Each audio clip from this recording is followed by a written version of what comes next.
बच्चों, 10th class का जो सिविक्स का किताब है उसका जो दूसरा अध्याय है उसका नाम है सत्ता में साझेदारी की कार्यप्रणाली। सत्ता में साझेदारी की कार्यप्रणाली, ठीक है। इसका पहला वीडियो हम अपलोड कर चुके हैं, पॉलिटी का पहला अध्याय का। ये दूसरा अध्याय है, ठीक है। इसमें हम वही अभी क्वेश्चन बता रहे हैं जो कि बोर्ड के द्वारा महत्वपूर्ण क्वेश्चन है और ये क्वेश्चन पूछा गया है।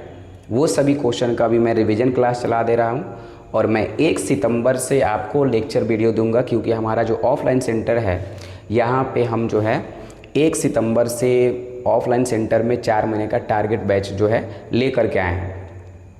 तो जो टारगेट बैच में पढ़ाया जाएगा उसी का रिकॉर्डेड वीडियो आपको अपलोड कर दिया जाएगा। तो जो बच्चे दूर दराज से हैं, जो हमसे जुड़े हुए हैं, वो वीडियो को देख करके तैयारी भी कर सकते हैं। अभी हम जो है वीडियो जो है केवल ऑब्जेक्टिव का ही अपलोड कर रहे हैं और आज से 16 दिनों के बाद जब हमारा बैच नया लंच होगा तो उस समय हम आप लोगों के लिए पूरा लेक्चर वीडियो भी अपलोड कर देंगे। इसमें जो पहला क्वेश्चन शुरू हो रहा है कि बिहार में कितनी आबादी पर पंचायत समिति का एक सदस्य चुना जाता है।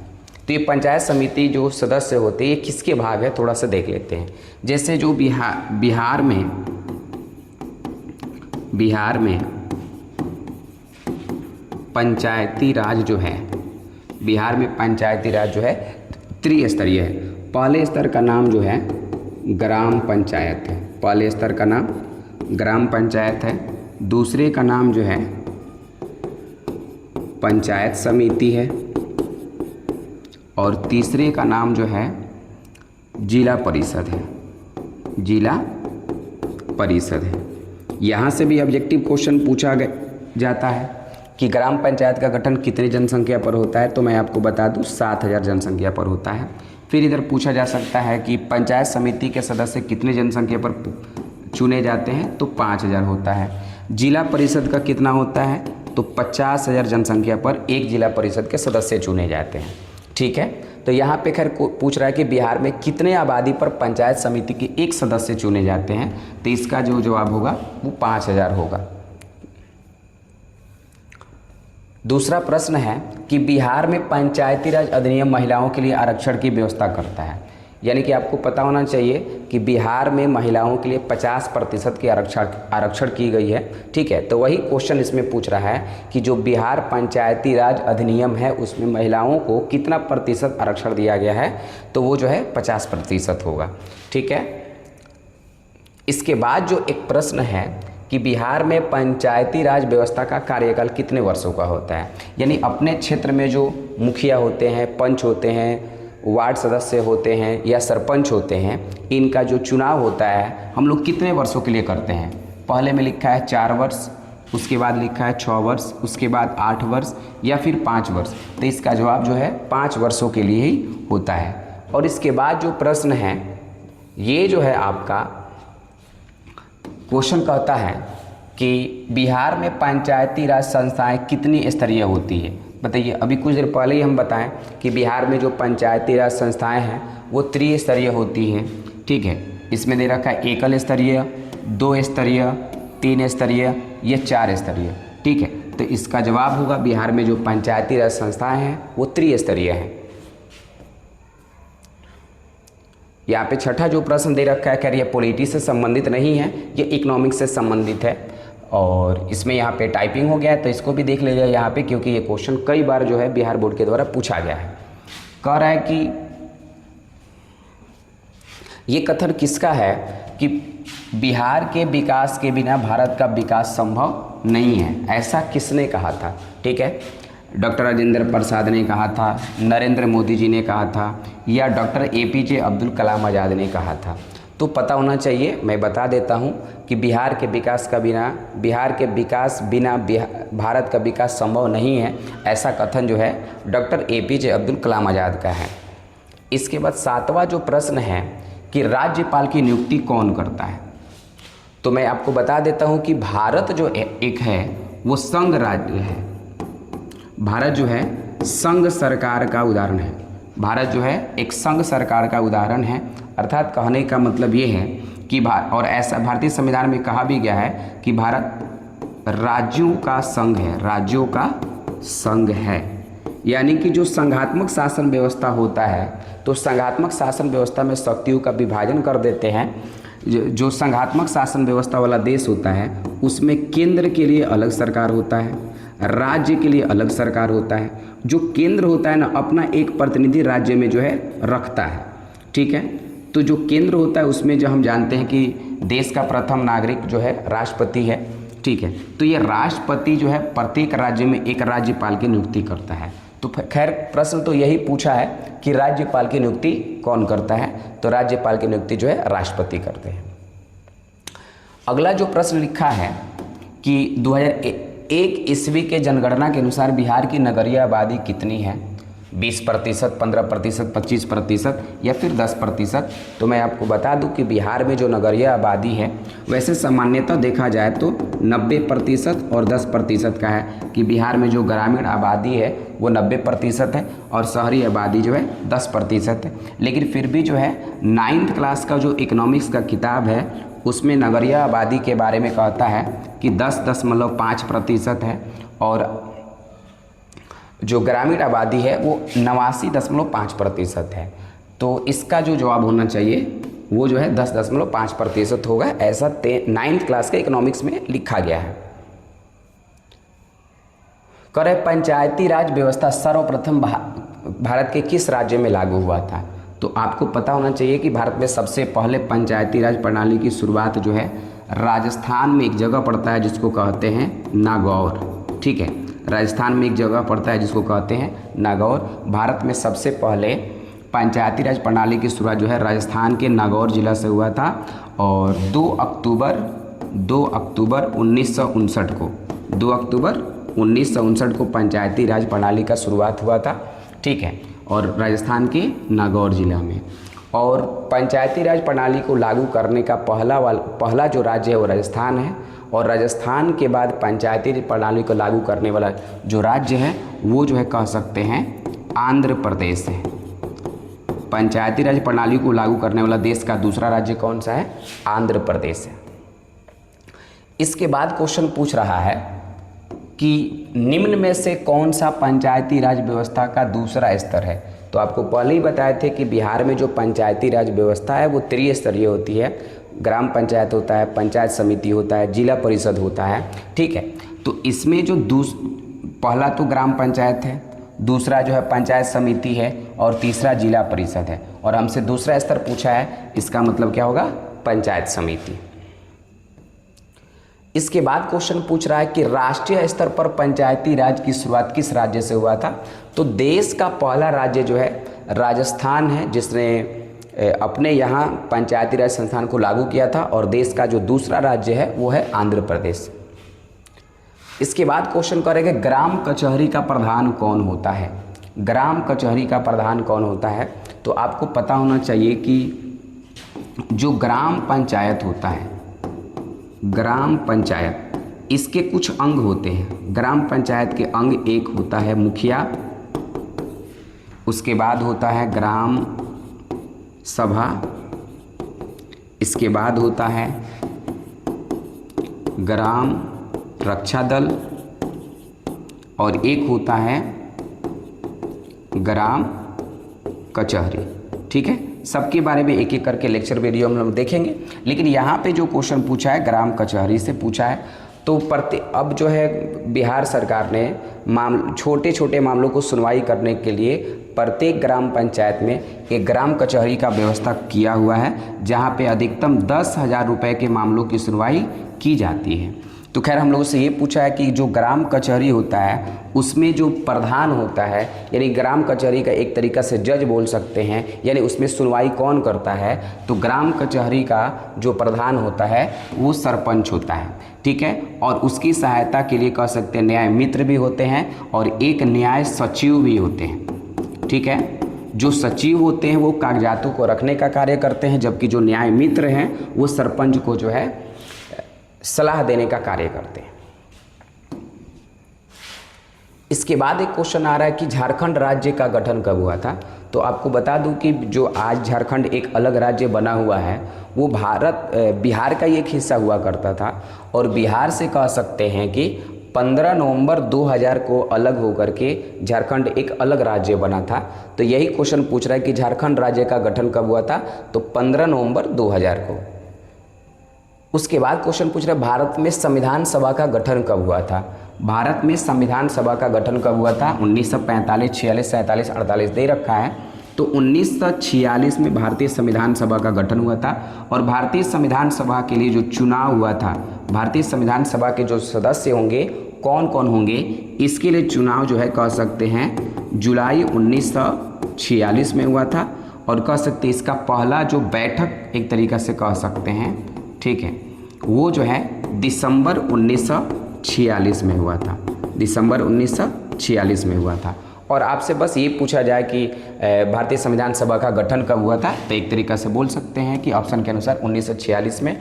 लेकिन उस सभा में कौन कौन रहेंगे, ये जुलाई 1946 में हुआ था, और इसके लिए बैठक जो है कह सकते हैं दिसंबर 1946 में हुआ था। इसके बाद क्वेश्चन कह रहे हैं कि भारत में संघ एवं राज्य के बीच जो है शक्तियों को कितने सूचियों में बांट दिया गया है।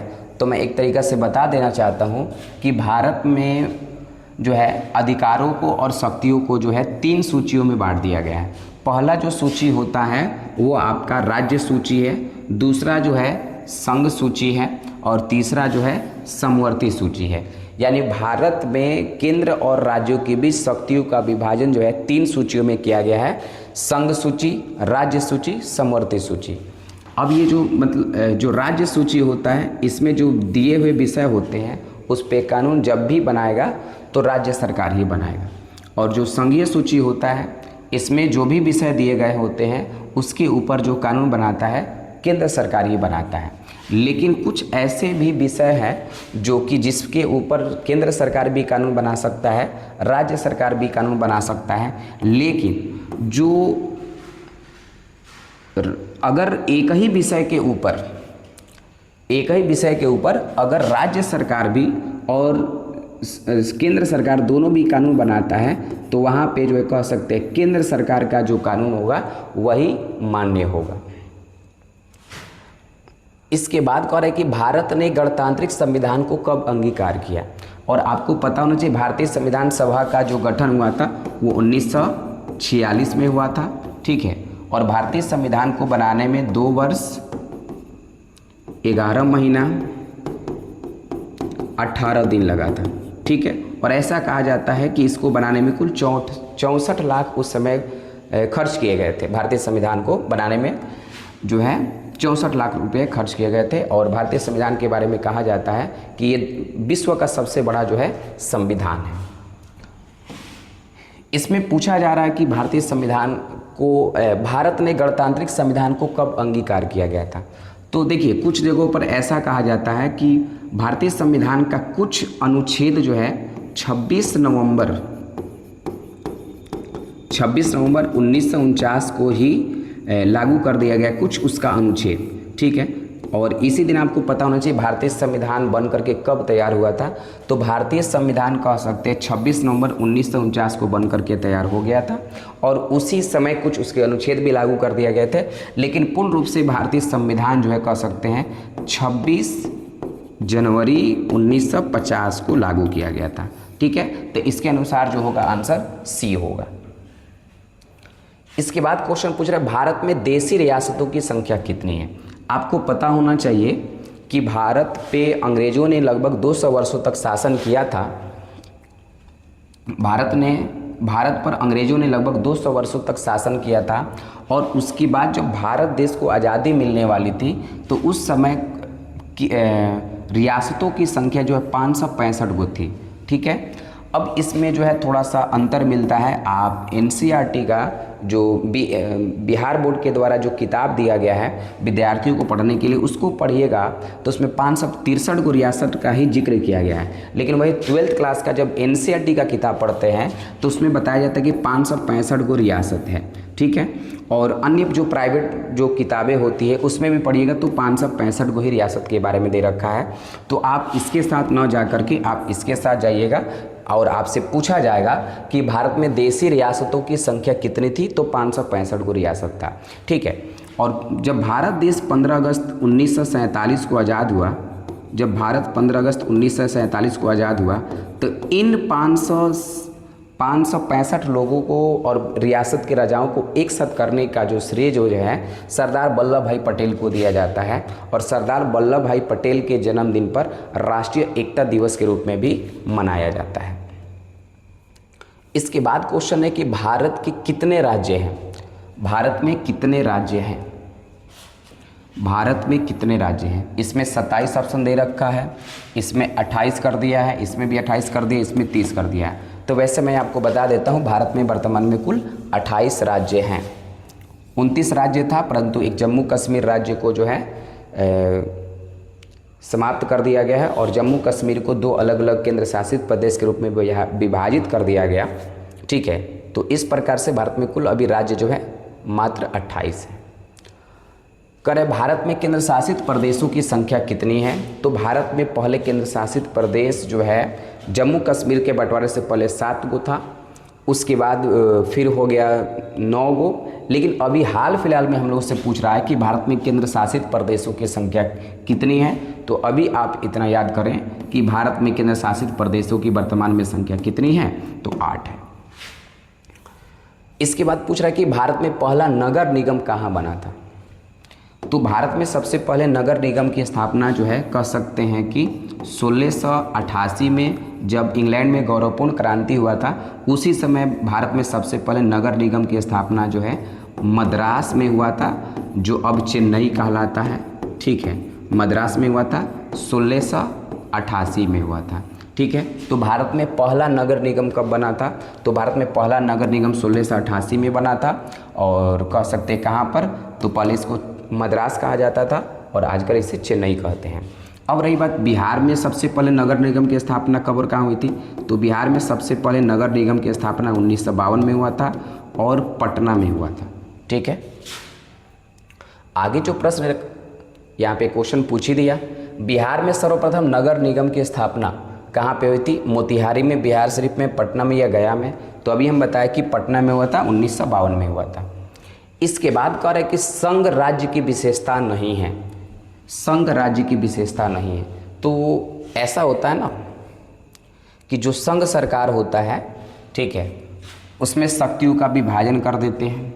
ठीक है, लिखित संविधान होता है, परंतु संघात्मक शासन व्यवस्था में इकहरी शासन व्यवस्था को नहीं देखा जाता है, क्योंकि संघात्मक शासन व्यवस्था में शक्तियों का विभाजन कर देते हैं, परंतु इकहरी शासन व्यवस्था में ऐसा नहीं देखा जाता है। ये एक ही जगह से संचालित होता है। इकहरी शासन व्यवस्था में जो शासन प्रणाली होती है एक ही जगह से संचालित होती है, जबकि संघ सरकार, जो संघ राज्य की सरकारें होती हैं, वहाँ पे कह सकते हैं कि एक केंद्र सरकार होता है और उसके बाद उसकी छोटी इकाई भी होती है। और संघ सरकार की शुरुआत जो है अमेरिका से हुआ था। संघ सरकार की शुरुआत कहाँ से हुआ था? अमेरिका से हुआ था। इसके बाद अगला जो प्रश्न है करें कि संविधान की अनुसूची में स्वीकृत भाषाओं की संख्या कितनी है, यानी भारतीय संविधान में कितने भाषाओं को मान्यता प्राप्त है। भारतीय संविधान में कितने भाषाओं को मान्यता प्राप्त है? 16, 18, 12 या 22। तो भारतीय संविधान का जो 8वीं अनुसूची है उसमें 22 भाषाओं को जो है मान्यता प्राप्त किया गया है। करें कि समर्थित सूची में रखा जाता है, तो समर्थित सूची में राज्य के लिए होता है, केंद्र के लिए होता है या दोनों के लिए होता है? तो अभी बताया कि जो राज्य सूची होता है उसके ऊपर कानून राज्य सरकार बना सकता है। केंद्र सूची होता है उसमें, चाहे जो संघ सूची होता है उसके ऊपर केंद्र सरकार ही कानून बना सकता है। लेकिन जो समर्थित सूची होता है इसमें दोनों जोड़ करके, यानी राज्य सरकार भी होता है और केंद्र सरकार भी होता है, यानी समर्थित सूची में केंद्र और राज्य दोनों आते हैं। अब इसका जो लास्ट क्वेश्चन है आज हम लोग देखने जा रहे हैं, इसमें क्वेश्चन करें सोवियत संघ का विघटन कब हुआ था। देखिए, वैसे मैं बता दूं कि सोवियत संघ जो है अस्तित्व में आया था 1922 के आसपास। ठीक है, सोवियत संघ जो अस्तित्व में आया था 1922 के आसपास आया था। और सोवियत संघ के पर्यायवाची के रूप में जो है रूस को ही देखा जाता है। और सोवियत संघ के साथ एक तरीक़ा से समाजवादी अर्थव्यवस्था वाले देश जो है शामिल थे।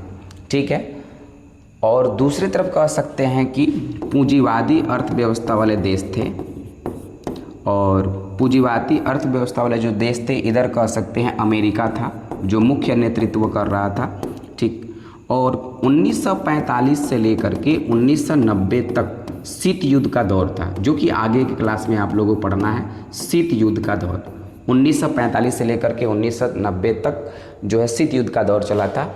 जब 1991 में सोवियत संघ का विघटन हो गया, यानी कह सकते हैं कि जो रूस के साथ जो भी गठबंधन बनाए थे समाजवादी अर्थव्यवस्था वाले देश एक साथ जो थे, वो 1991 में एक दूसरे से अलग हो गए। अब उसके बाद क्या हुआ कि जो शीत युद्ध का जो दौर चल रहा था, तो उसमें एक तरफ से अमेरिका था और दूसरे से जो रूस था। जब रूस का विघटन हो गया, सोवियत संघ का विघटन हो गया, तो उस प्रकार जो है कह सकते हैं कि अमेरिका विश्व में सर्वशक्तिमान साबित हो गया, ठीक है। खैर यहाँ पे ये क्वेश्चन पूछ रहा है कि सोवियत संघ का विघटन कब होता है, इतना भी आपको जानने की आवश्यकता नहीं है, आगे क्लास में जानना है। बस ये जानिए कि सोवियत संघ का विघटन 1991 में हुआ था। अब इसमें भी थोड़ा सा दिक्कत वाली बात ये है कि आपके पाठ्य पुस्तक में जो पॉलिटी का किताब है उसमें सोवियत संघ के विघटन के बारे में 1989 दे दिया है, परंतु वही हिस्ट्री का किताब उठा करके देखिएगा तो 1991 दे दिया है, ठीक है। तो अधिकतर जगहों पर जो है सोवियत संघ का विघटन जो है 1991 में देता है, ठीक है, और पॉलिटी में 1989 दिया है, तो ये इसका सही जवाब नहीं है। सोवियत संघ का जो विघटन हुआ था 1991 में हुआ था, ठीक है।